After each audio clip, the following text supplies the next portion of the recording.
Morning, everyone. We are in Daf Samach Aleph,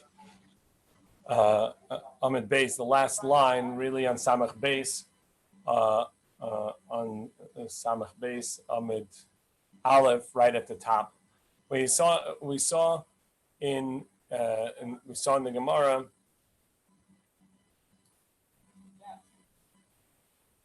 We saw in the Gemara that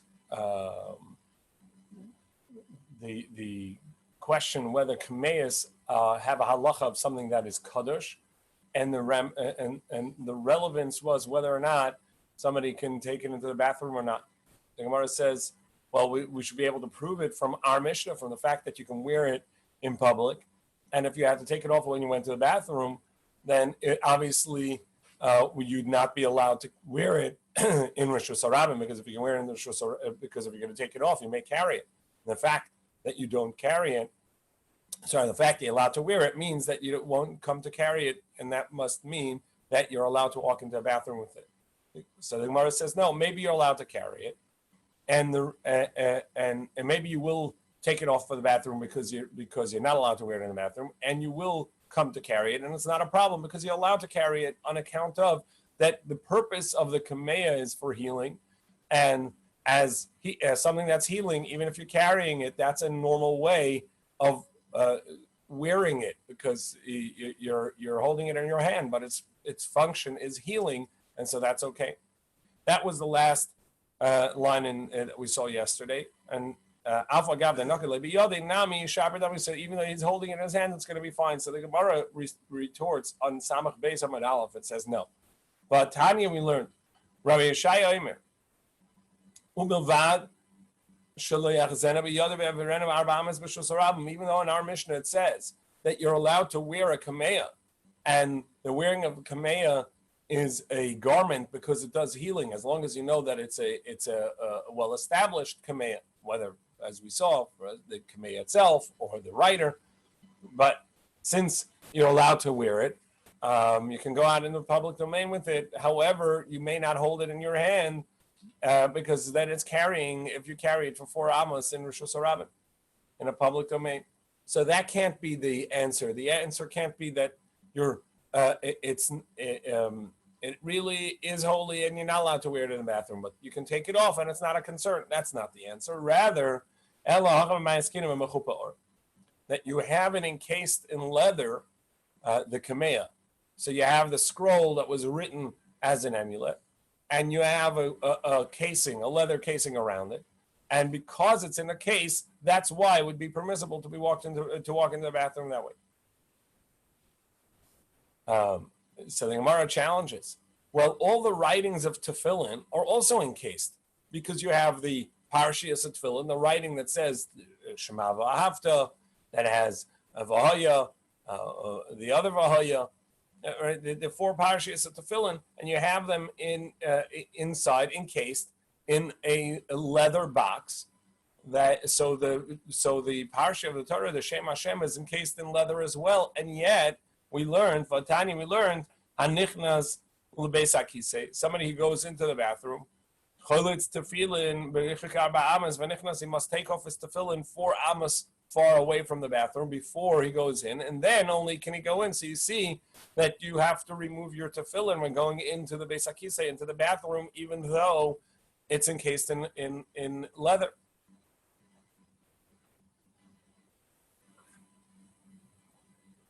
So Gemara says, Hasa mishum shin. You're right. The arm tefillin, it does not say you need to remove. It's only the head tefillin that you need to remove on account of that embossed. Really, it's a protrusion of the tefillin itself.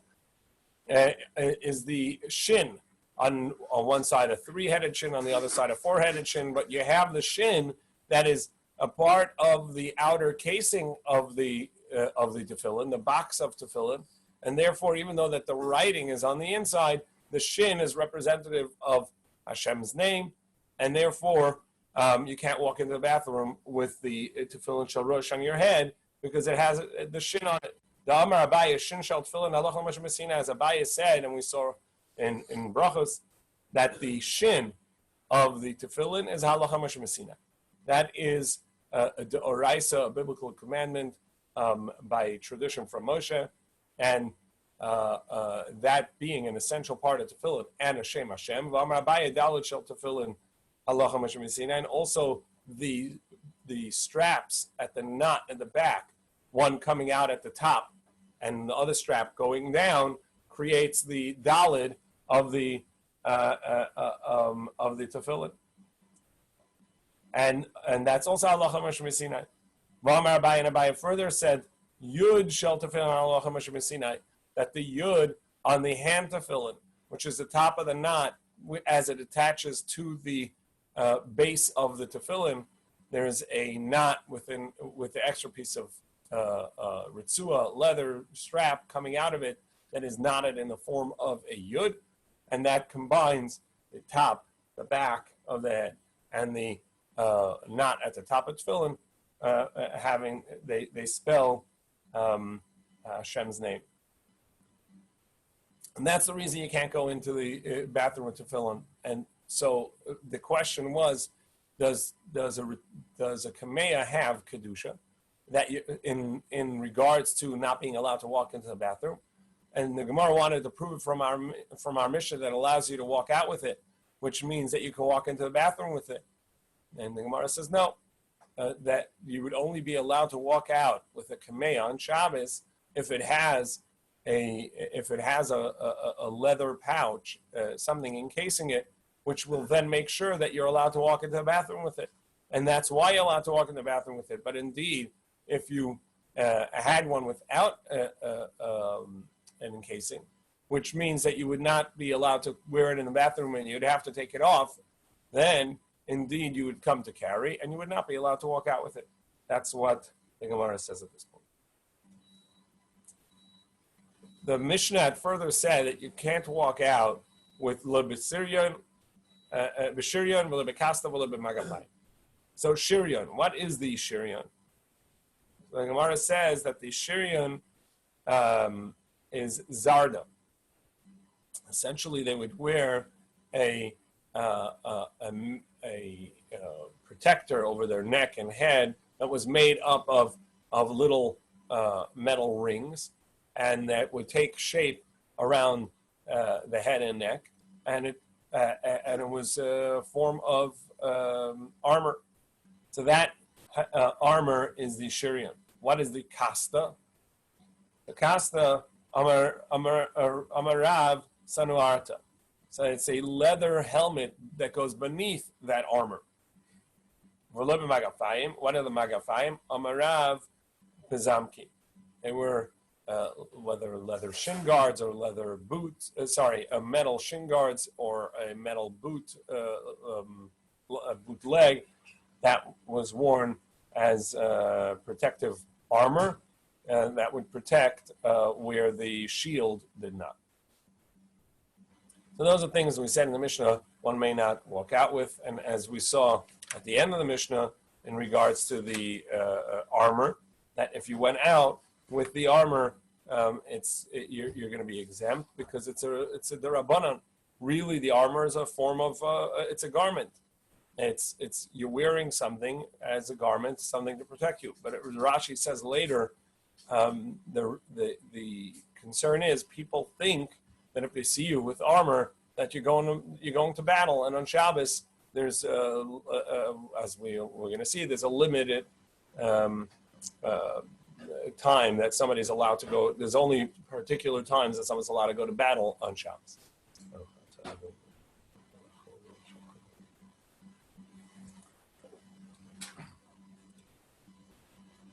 Let's say isha b'machat hanakuva v'libet tabashi yeshal achaysim. Is some jewelry that a woman cannot go out with. A machat that doesn't have a machat hanakuva, a needle that has an eye at the other end, so it's a sewing needle, and not a ring and also not a ring that has a signet on it. And we'll see later. The Gemara is going to explain kulyar and kavelas. And also not a jug of balsam oil, which was a form of deodorant. Someone who had a bad odor was would walk around wearing these jugs or these vials, these small jugs of balsam oil, so as to give off a better odor and to mask the bad odor. Rabbi Meir says if she walks out with this, then it's a Torah prohibition because it's not a jewelry. It's there to mask something disgusting. So it's not jewelry and it's not a garment, and so it's carrying. And the Chachamim exempt, say that it's not the Oraisa form of carrying, it's the Rabbanan form of carrying, meaning it's really permissible, but we're afraid that you may take it off. And in regards to the Kovelas and in regards to this jug or vial of oil. Now, in regards to the pin, even though we saw earlier at the beginning of the Masechta, the idea of that a tailor shouldn't walk out with his wares and a scribe shouldn't walk out with his wares. There it's not the oraisa because it's not a typical way of carrying things. But over here in this particular case, with a needle and an eye in it and it's stuck in the garment, that is a normal way of wearing it, and so it would be a oraisa according to Rabbi Meir. Maybe with Chachamim. Amar Ula, v'chilufeim beish. So Ula said in regards to the ring that it's the opposite in regards to men. V'chilufeim beish. Alma kasavar Ula kam midi dechazi leish lechazi leisha. Midi dechazi leisha lechazi leish. So we see Ula says, since he says it in the term not that men are allowed to wear a signet ring, but says it in the form of, and it's the opposite for men. So we see that when the Mishnah said that a woman is not allowed to wear a signet ring, and he said it's the opposite for men, we can learn that Ula holds that there are some jewelry that are specifically for men, and for women it's not going to be a garment and it's going to be prohibited to wear, and vice versa. There are things that are common and typical for a woman to wear, and it would be a proper form of a garment, and you can walk out with it, and for men that would be prohibited. Masav Rabbi Yosef, so Rabbi Yosef challenged. They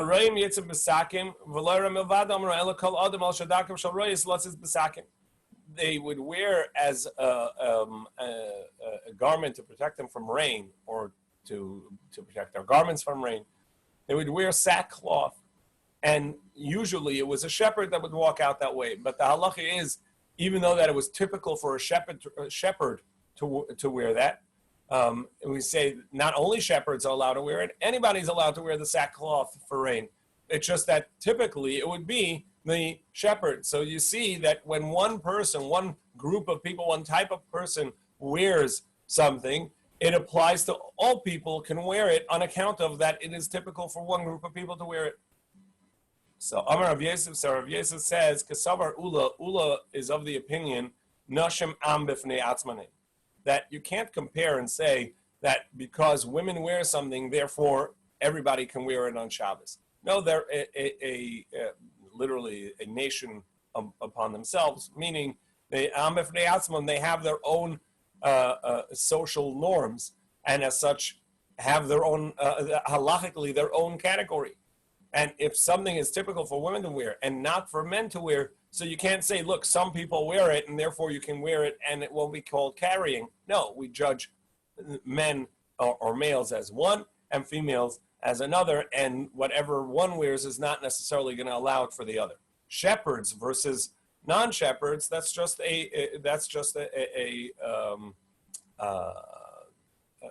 category of and is a subsection of a certain group, and therefore if they wear it, then it's common for the group to wear it. So Abaye challenged. Well, what about this case? Somebody finds pairs of tefillin in the public domain. You can't carry them. So what do you do? And as we talked about, this machlokes is whether Shabbos is an obligation or tefillin or not. So machnisan zug zug, you bring them in one pair at a time, meaning you put one pair on your hand, your head, you walk inside, you take it off, and you go back out, and you get another pair. Echad ish v'echad isha, both a male or a female. Now, a male is obligated in tefillin generally, so even though Shabbos it's not your typical thing to wear, because you're not obligated on Shabbos, but you can come in with it. But a woman is not obligated, and as such, they'd be carrying it because it's not a typical thing to wear. Then, if you say that we judge women by women alone and not by men, well then, tefillin is an exempt mitzvah for women because it's a mitzvah seishas mangarama. It's a time-bound mitzvah because of Shabbos exemption. And therefore, women should be exempt.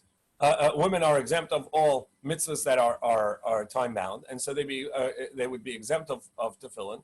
And as such, the only reason they'd be allowed to wear this tefillin into the house on Shabbos is on account of that men wear tefillin. Well, then you see that even something that is typical for a man to wear, a woman can wear, and it wouldn't be counted as carrying. The Gemara says no. Hasam kasama Rabbi Meir, Laila zman tefillin, v'Shabbos zman tefillin. Rabbi Meir says that both nighttime and Shabbos are obligations for tefillin, and as such, you don't have any time that is not obligated in tefillin. There are two possibilities for tefillin being having an exempt time, and therefore it's a time-bound mitzvah. Is either that it's a mitzvah by day and not by night, or it's a mitzvah during the week and not on Shabbos. So it's a time-bound mitzvah, and women would be exempt. But Rabbi Meir is of the opinion, the Gemara tells us now, that both Shabbos and nighttime are an obligation of tefillin. So it's an obligation at all times, and therefore women would also be obligated in tefillin. So it's a time-bound mitzvah that women are obligated in because it is not time-bound; it is constant. Is there and therefore women are obligated in the mitzvah. So this brisa that says that women are also able to bring in the tefillin by wearing it, and it's not going to be considered carrying, is according to Rabbi Meir. But indeed, according to the halacha, that Shabbos is exempt of tefillin. You can't wear tefillin on Shabbos. You can only put it on as an adornment. So only men can do that because for them, when they put it on, even though that it's not going to be a mitzvah to wear, but in order to save the tefillin, you can do it in a typical manner that you would wear it, and it would be considered a garment, a tachshit. And so you can walk in with it. But women would not be able to do it because for them, this is not a tachshit. It's not a typical item to wear. And you would be bringing it in and carrying, and it would be prohibited. Is this something? It says, what's the problem with the ring? A woman is wearing a signet ring. Now, it's true. It is not a typical thing for a woman to wear, and so it's not a piece of jewelry because that's not the kind of ring that she would wear. Okay. Well, since it's not jewelry and she's not holding it in her hand, she's wearing it on her finger, that's an abnormal way of carrying something. When you carry something, you carry it in a typical way. And so it's a kila'achar yad, a backwards form of carrying it. And so therefore, it should not be a d'oraisa, it should not be a biblical prohibition, it should be a d'rabbanan. And so why did the Mishnah say that Rabbi Meir says that there's a chatas for that? No, we're talking about a woman who manages the finances of a fund, whether it's a tzedakah fund or whatever it may be, and so she has a signet ring of her own, and for her that is something that she may be wearing on her hand. Amar Rabba, let's say Rava, Taratz the Isha. Fine, so that explains why it is going to be a typical form of wearing for a woman, and it'll count as a typical form of carrying, even though it's not a jewelry, because typically women don't walk out with that. but for her, this is the way she carries this all the time, and so it's going to count as carrying on Shabbos. But what about the opposite way as well? Ula said that chilufein, the opposite is true for men, meaning that men wearing a non-signet ring,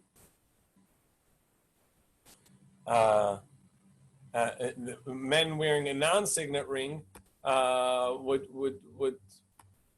Sorry, somebody just asked a question.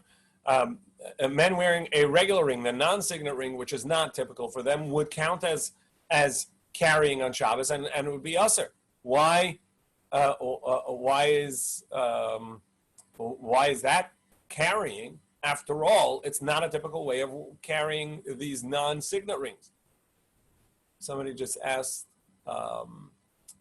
is the din here only when there is a concern to protect the tefillin, but otherwise it is not allowed? Correct.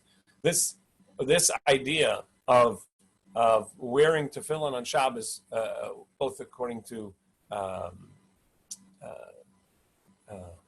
whether we say a man's going to wear it, a woman's going to wear it, whatever it is, the concept over here that we're talking about, wearing the tefillin in this way, is in order to protect the tefillin. Since it's out in a public place, then you need to bring it in because it's not the covet of tefillin. In any case, like Gemara says, Tarasta Isha, you answered a woman. What about a man? It's not a typical way to carry. You're wearing it on your hand, and if it's not your jewelry, so then you wouldn't be wearing it, so it's atypical. Rava says the reason why it's considered typical is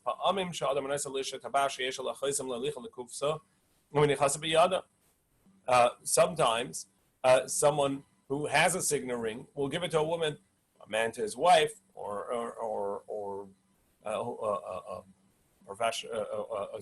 someone who owns a signet ring to his secretary, whatever it is going to say, please put it away in the drawer, and so in order to not lose it, she'll put it on her hand until she gets to the drawer.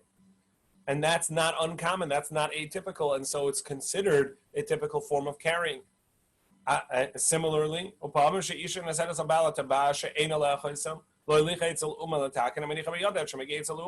vice versa, a woman who may give her husband her ring that doesn't have a signet on it, so her diamond ring, her wedding band, and say, please take this to the smith to fix it. And in order not to lose it, he will put it on his finger until he gets to the smith. And so we see that it is a typical way to carry a ring is by putting it on your finger, even if it's not a jewelry for you, and you wouldn't normally do it, but on account of that you don't want to lose it, you would put it on your finger until you get to where it needs to be. And so it is a typical way, is the proper way of carrying this item, and therefore it's considered carrying in a public domain. And Rabbi Meir says, if you wear the type of ring that is not typical for you to wear, it would be considered a Torah prohibition of carrying. What is this chulyer? Amar Rebbe, Amar Rav, mechavenes, mechvanto. So it seems like this is some sort of double loop that would be put onto buttons to hold a garment closed.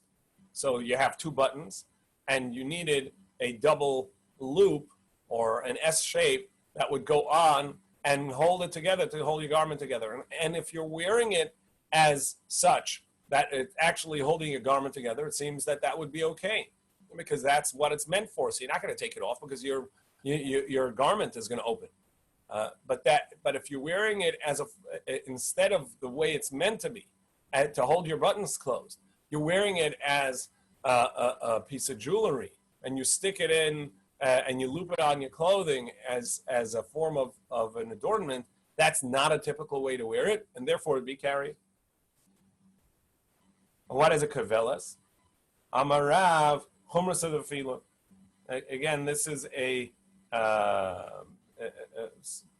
balsam kind of, some sort of button or a vial that has oils in it, spice, in order to enhance the fragrance. Ravasi also said that's what this is. Rabbi Meir says a woman should not go out with this spice, with this I don't want to say deodorant because it doesn't take away the odor, but it's there for that reason, to mask the odor. So he said you can't go out with that on Shabbos. It's not considered a form of garment. It's not a jewelry. It's there really to function and get in removing a bad odor, and therefore you can't go out with it because it's not a garment. So you're carrying. The Chachamim say it's true. You may not wear it, but not on a Torah level. It's not really considered carrying because you're wearing it. It's a form of garment. However, it's a tachshit, but it's not. But we're concerned that you may take it off and show it to someone, and therefore you can't wear it. Rabbi Lazar says, no, you're allowed to wear it. L'chatchila, no problem. And Gemara explains, but my could be palagi. What's the basis of machlekes? Rameya says it's not a garment, so you carry. Rabbanan Sabri Tachshatu, they say no, it is a garment. It's an adornment. It's jewelry, and so you're allowed to wear it. But you can't wear it on account of that. Maybe you're going to take it off to show someone, and you're going to carry it in your hand in the public domain. Rabbi Eliezer, however, Rabbi Eliezer Savar, he holds man darka lamirmi. Who's the person that's wearing this? Isha sharecha ra, a woman who has a foul odor and she wants to mask that odor. Isha sharecha ra l'shelf machvin, she won't take it off. She doesn't want to show anyone. She doesn't want to take it off so that it stops masking the odor. She doesn't want to show anybody that she needs to wear that, and therefore she won't come to carry it in a public domain. Tanya, Rabbi Eliezer pointed to b'chabelas, but we have a brisa that says Rabbi Eliezer says that a woman is exempt if she wears a kavelas, indicating it's not permissible. But if she did so, it's not going to be a biblical prohibition. It's going to be a dorabanan. Similar for this vial of spice. And when it says when he's responding to Rabbi Meir, who says that you have to bring a chatas, that it's a Torah prohibition, and if you did so, you have to bring a chatas offering. He says, no, you're exempt of a chatas. But he means really you're allowed to do it. And when he was responding to the Rabbanan who said that you're not allowed to do it, even though that it's not a Torah prohibition, when he's responding to Rabbi Meir, the Amachayv Chatas, who says that you're obligated to bring a Chatas, Malay Potters, he says, no, you're exempt of the Chatas offering. Kikoya the Rabbanan, when Rabbi Eliezer was responding to Rabbanan, the Amri Potter Avalasa, that it's prohibited, even though that you don't bring a Chatas if you did it, if you transgressed. Amar Ihu, so he responded, Mutter L'chatchila, it's permissible, even L'chatchila, it's not a problem. My Rabbi Meir, so we turn to Samach Beis Amad Beis 62b, and the Gemara says, my Rabbi Meir, in what case are we talking about Rabbi Meir? Where did Rabbi Meir say that it is prohibited to wear this, the oraisa? A woman should not walk out with a key in her hand. If she walks out, she needs to bring a chatas offering because that's considered carrying. Rabbi Meir, that's what Rabbi Meir says. But Rabbi Eliezer says that she could walk out with poiter b'chavelas etzlucha shel plaiten. He exempts her of chatas in regards to these two forms of wearing a spice. Now, kavelas madachar shmei. Zayimar says, who's talking about that? Who mentioned kavelas that the chachamim say, oh, you're exempt? She's exempt for wearing a kavelas. So the brisa is missing part of the conversation. As we know, brises were shorthand, and sometimes it's missing part of the conversation. So this is what it means to teach. Rabbi Meir also obligates a person to bring a chatas if they carried out, they walked out wearing a one of these spices. Nevertheless, that's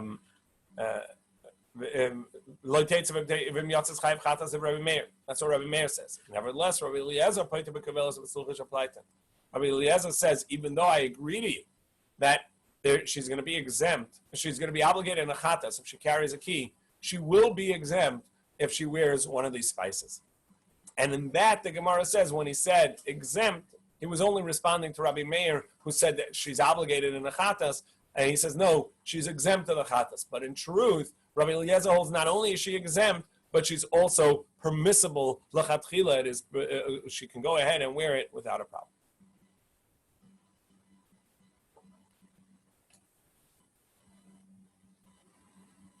Now the Gemara explains, or the Brisa explains,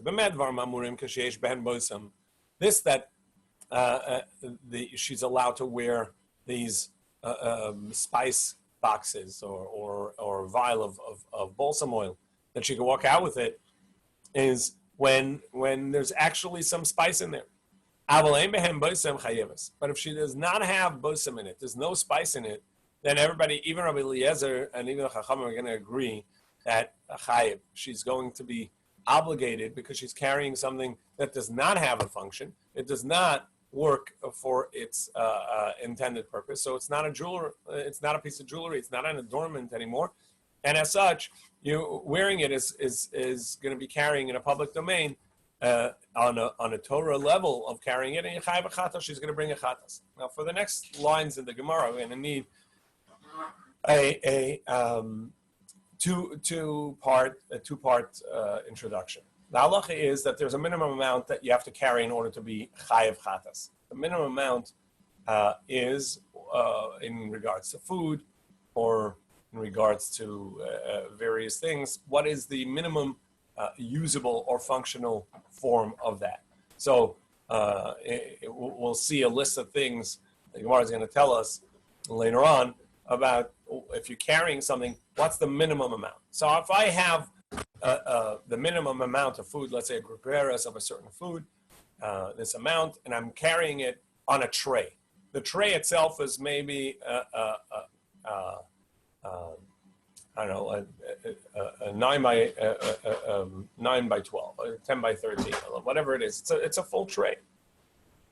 And I have this amount of food on it. My function, my purpose for carrying is the food. So then the food is what I'm actually carrying, and that's what's going to define. The carrying. I'm chayev for carrying the food. Now, what happens if I have a little less than that of the food? Since the tray is servicing the food, and you just told me in the case where I had a grogeres, I had the minimum amount, at least the minimum amount. When I was carrying the tray, I'm not chayev for carrying the tray because the tray is a non-entity. It is there to service the food, and I'm only chayev, I'm only obligated in bringing a sin offering, a chatas, for carrying in a public domain of the food. So when I have a little less, and the tray is still servicing the food, the question is going to be, in that case, am I still exempt on the tray because the tray is servicing the food and the food is not enough to obligate me, and so then I'm exempt? I'm exempt on the food because it's not the minimum amount, and I'm exempt on the tray because I'm not really carrying the tray. The tray is only there to hold the food. That's the Gemara's question that the Gemara is going to address here. And in the case of the spice, where it's an empty box, the understanding is that there's still some aroma coming from the box, as is typical, that you've had a spice in a box, you had balsam oil, you had some other fragrance in a container. Even if the container is now empty, it's going to give off that fragrance, and this person wants to wear it. And yet, even though it has this fragrance, we just said that everybody's going to agree she's going to be obligated in a chatas offering for carrying an empty box. That means the box is servicing the fragrance, and the fragrance is not enough to be chayiv because it's obviously below the minimum amount because it's empty. And yet we say that you're chayiv for the box, which is servicing the fragrance, which is what my purpose is.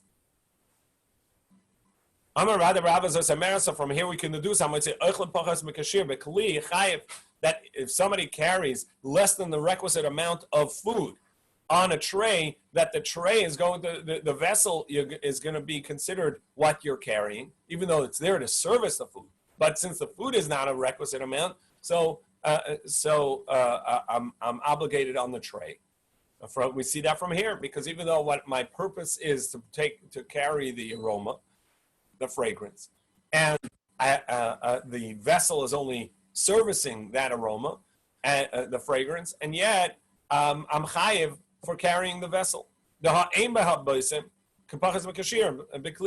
there's no spice, since there's still a fragrance that's coming off of it, It's as if I have some, but not enough of the food, and yet I'm chayiv on the kli. And yet you say that I have to bring a sin offering for the vessel.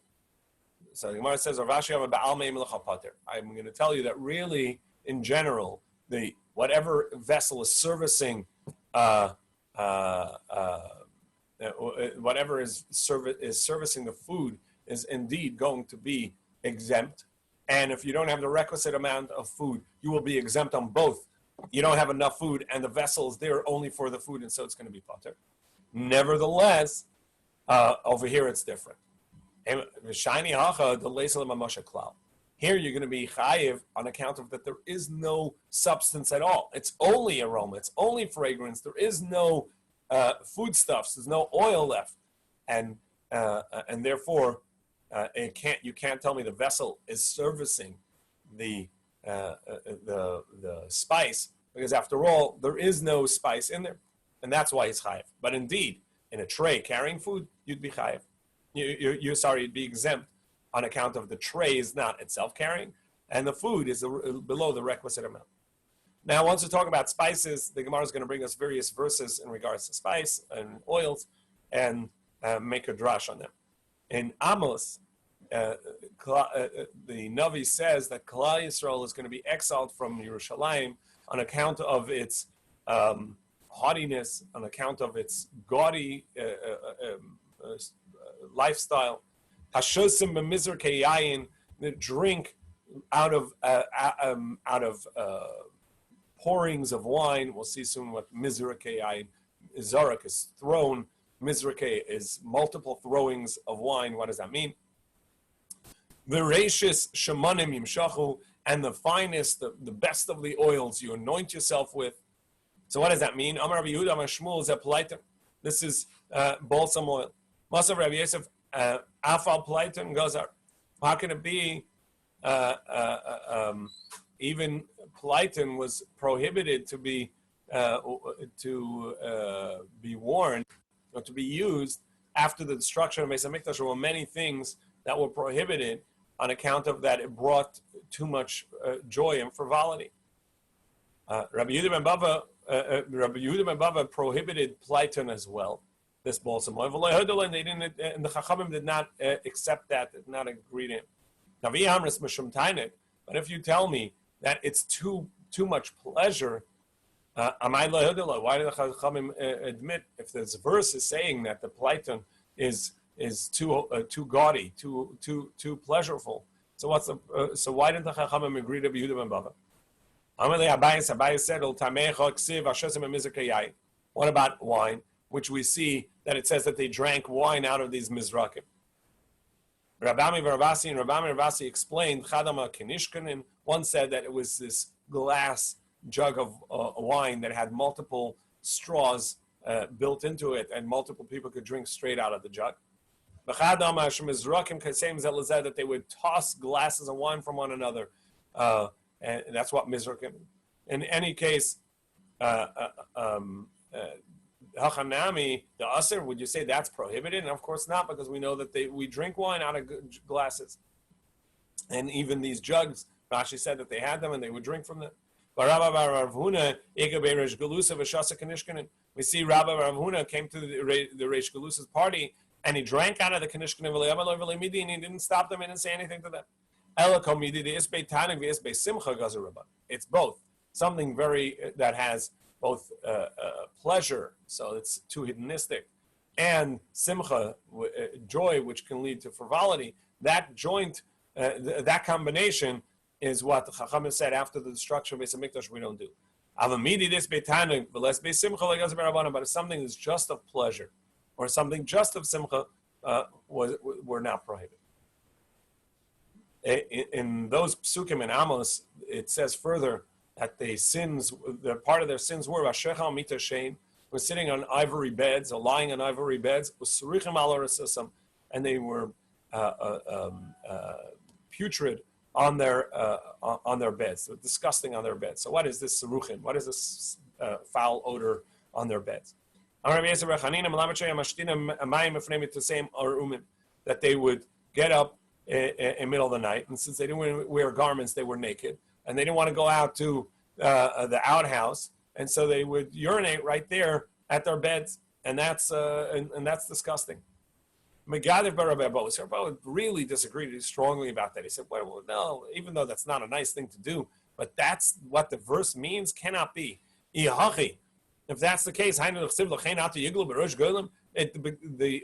beginning of that,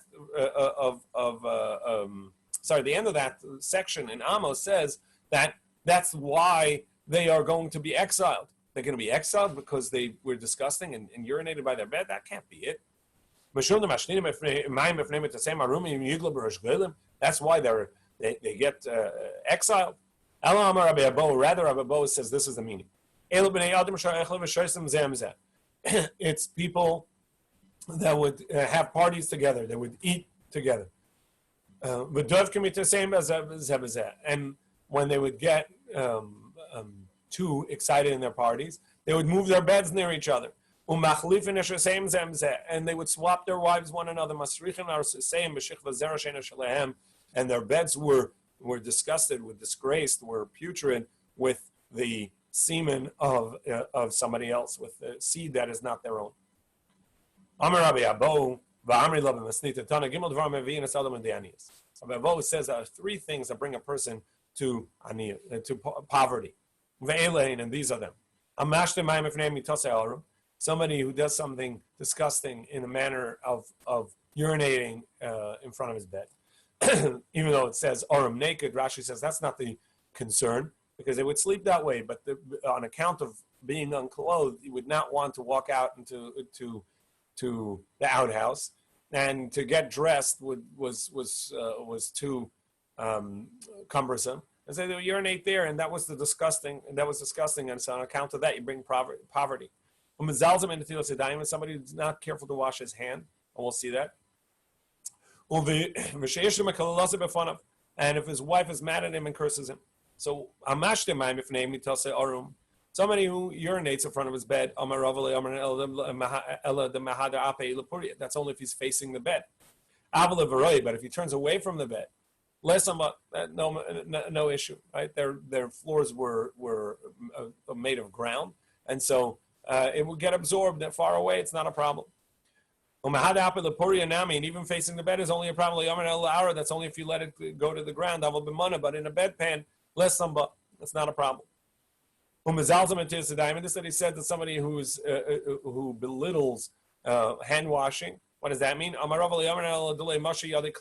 That's only if he didn't wash his hands at all. But if he washed his hand, he just didn't rub his hands. Right? Nowadays, say if you didn't count to 20 and sing ABC while rubbing your hands. So if you washed it, but you didn't wash it completely, meaning you washed it with a minimum amount of water and you didn't rub your hands, that's going to be, that's not a problem, because at least you wash your hand. V'lav milsi, but that's not true. He says, no, I was very careful to always wash with a full cup of water, a full handfuls, meaning a full jug. And on account of that, I always got much blessing and goodness. You see that that you do need more in order to avoid the poverty. Doesn't mean that his wife is upset with him and yells at him, curses him. That's because he doesn't want to buy her jewelry. If he doesn't buy her the jewelry she needs, and on account of that she's upset with him, that brings the poverty. So it's a good investment. Buy some jewelry, because as a result you get more wealth. But that's only true if he can afford it and he doesn't buy it for her. That's when she rightfully is complaining. But if he can't afford it, then indeed it's not a concern. We'll continue tomorrow with some of this Agadata, the Drash of Rava on the attitudes that were going on in Yerushalayim at the time before the Chorban Habayis.